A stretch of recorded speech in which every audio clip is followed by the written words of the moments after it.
Hi everyone and welcome back to my channel. Last night I had quite a night without much sleep. I really had an insomnia night, as they call it. And so yeah, because I couldn't fall asleep and was bored, of course, I decided to continue working on my current coloring page. And whilst I was doing that, I was thinking, oh, maybe it's a nice idea to make a video about how I color things and make them look bright or catch light. Because in the past, some people have asked me how I color in my crystals or stones or gem-like objects, and I thought about this page in particular with those large crystals. And the page I'm working on in the jewelry box by Hannah Carlson has some very small crystals, but also some objects or things on the page that I wanted to pop out and have a bright glow. So I'm going to show you how I do such things and what I'm using. It's not much and it's very easy, so I hope you will find it nice to take a look at and to try it for yourself. But the page I wanted to show you, it's a premiere because it will be a finished whip for April, is this one. And of course I have a bright white area around my tree and around my birds, but as you can see, because I've outlined my birds with a white gel pen and didn't color everything in on their body, quite a few parts are like they're glowing. Same story for the flowers here and for the leaves here and some here, which I'm coloring in at a slow pace. They will pop in the end and it will look like the tree is glowing because of those leaves and not because I left everything white. I'm going to lift you up a little bit and I will try to zoom in soon as well. But I wanted to show something here on the branches. I colored in a little piece here and left a little piece of white area here. And here I've worked with a white gel pen and as well on this part, so that it's also kind of glowing. This branch has white gel pen on top, this hasn't, and you can see the difference already. So if I will put it on this as well and on all the other little branches, they will become more glowing and reflecting. And these are the little gemstones that I'm coloring, and it's super simple and they pop, they shine. Same story with my bird. And I thought it would be a lovely idea to show you how easy you can get a page to pop, and even when you don't foresee a white area, just like I did on this page, you can make it bright. And if you have a dark background just like on this page, you can always add with a little bit of white pencil. A soft is recommended, but I think it can also work with a harder pencil, at least if they give off enough white pigment. But around these crystals I just outlined a bit with the white pencil, and so you can also get that glowing result instead of leaving a whole area white. So I'm going to take a sit. I'm going to try and focus my camera and zoom in a bit. So I will be back in a second, and then I shall show you.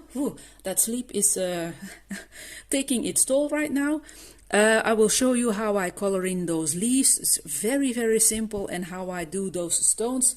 And I really hope that you will be having fun trying it out for yourself. So I will see you in just 1 second. Okay, here we are again. And so I'm going to color in, I'm going to take a look if I can. Yes, I am in frame. So I'm going to color in this leaf. And another tip, you don't have to leave your leaves white. I did a base layer with water-based markers for all of my leaves and my flowers, so it's definitely not necessary to leave those leaves white as well. You can have a nice, maybe more subtle glow with them if you have a base layer with color. So it's just personal preference and what you really want to do with your page. Maybe if you're working on a paper that isn't reacting very lovely to pencils, it's always nice to do a base layer with another medium, being it a water-based marker or an alcohol marker. So, and for this leaf, I'm choosing to make my light zone on the right side, just I did with those two. Am I still in frame? No. For this one, yeah, and here I've played with my angles a little bit on the lower leaves. So it's just how you want to how you want your light to be catched. And I'm using my Arteza pencils. When I was looking through my swatch book, those colors that I've chosen really matched the best for my feeling with the background that I chose. So, and they work really well on the alcohol, the water-based markers as well. For my white, I have my Holbein white, but you can also use a Prismacolor white. I have another one, but it's quite a greasy one and it's more difficult to work with. Is the Lumocolor permanent pencil, very, very soft. But it's also doable to work with such a pencil. And what I do is just mix a little bit of my pigment with the white. I'll go on top of this again. It's not necessary, but you can do it as you please. And then I grab my Uniball Signo, the broad pen. It's almost empty, so I will have to grab a new one soon, I think. But I really like working with these pens, and I enjoy them very much for outlining. So what I'm doing is just covering up those black lines, and I'm sure you've already done such a thing in the past, and if not, really try it, because it's so fun and it can definitely change how a page is looking or an object. You don't have to do it on every single thing you are coloring, but if you want to, you really can. So in here I'm taking into account that I have a shadow because of this leaf, so I'm doing this, and it's just as I feel like I want my color to be, and where I want a bit of white. So, and you still have that pinkish undertone, but it's softer than it is without a white pencil. So, and here we have some extra pigment, and that's okay. And then I'm going to outline it again. I must say, when your Signo pen is near its end, it's a bit less covering and a bit less white for my feeling than when it's brand new and full, but I still can manage to work with it, so I'm keep continuing to use it for this page. So that was a leaf.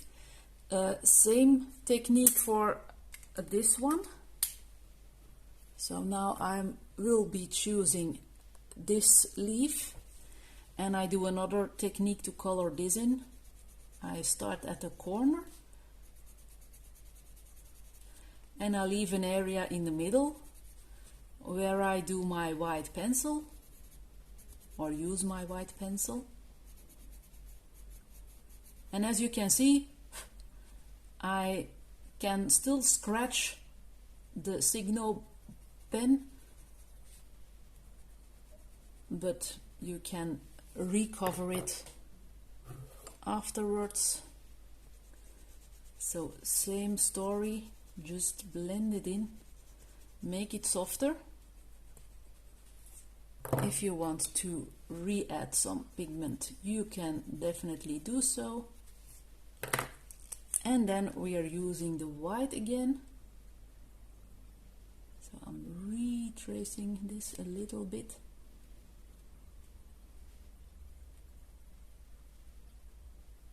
And it's just such a calming process, really. I really enjoy doing it, and yeah, it becomes magic. It becomes magical with outlining, and yeah, that glowing effect, I really like it.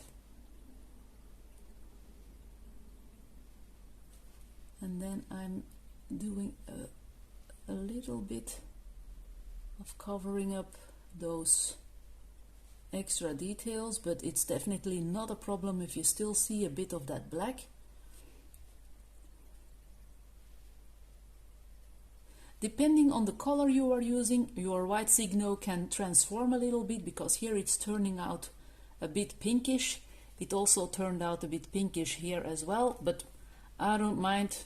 It's, yeah, it's as lovely as I want it to be, so no problem at all. And now I'm at it. Am I still in frame? Yes. I can add a little bit of white here and here. Same for this one, but I'm not sure if I'm still ending. No. So that's how I do my leaves. And now yes, I'm in frame with my stones.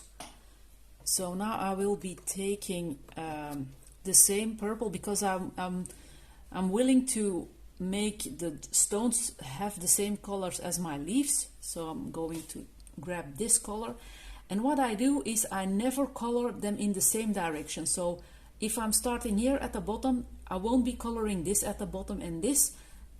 They have to, yeah, be playful. So I'm going to choose this side,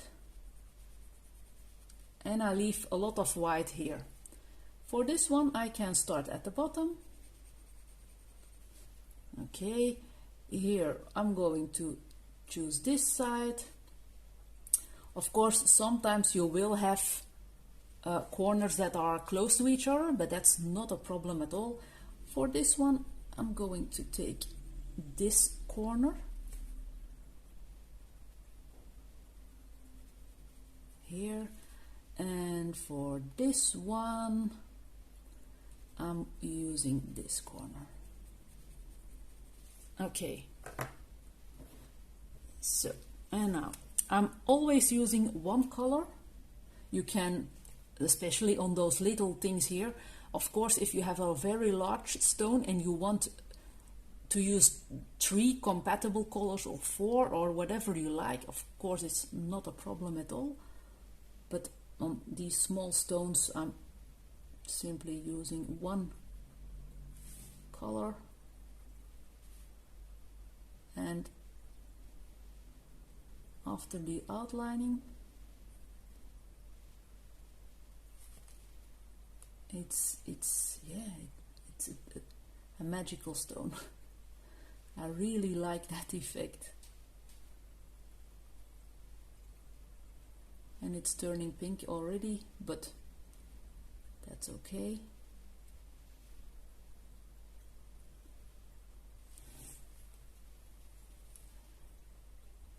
And if I'm not happy with how bright it's looking, I can always go over it.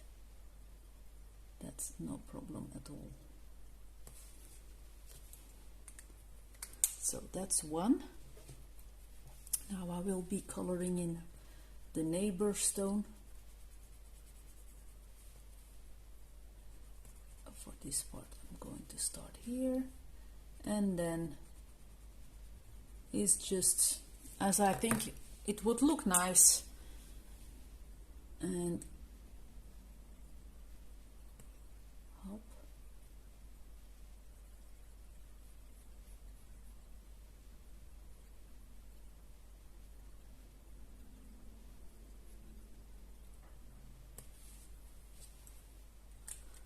Of course, with some smaller stones, it's a bit more difficult to give them a poppy feature or look, but if you can see with a larger stone like these two, they are more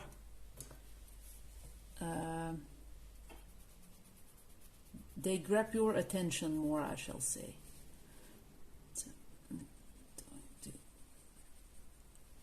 This, I'm going to add a little bit of color here, then I start here, and for this one I start at the corner.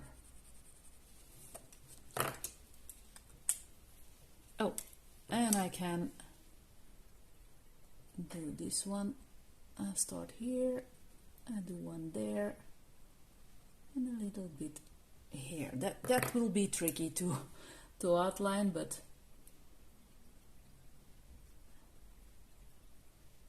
even if it's small, it's doable.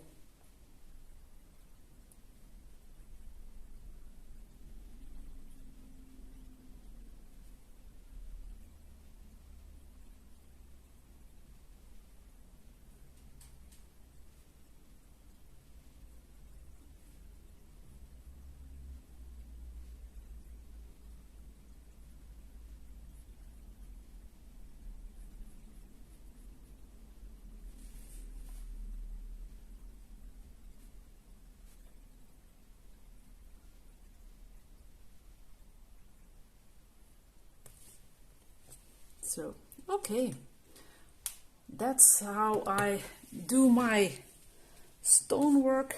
I'm going to zoom out a little bit. So, especially when you look at it from a distance, they really, wow, they're really glowing and they're catching the light, and yeah, I'm super happy with the effect. Even this leaf is quite bright. So yeah, I'm looking forward to finishing and continuing this page. I'm super happy with how everything is turning out right now, and even though my two birds on the top have, oops, sorry for the bump, have their sickles already, they still glow because of their tails or part on their head that's glowing. So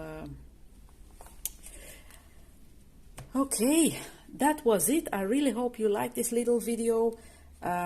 It's not difficult to do, just have fun, play around. If you don't want to try something like this, if you're beginning on your coloring journey, grab a book that's maybe less expensive to experiment, and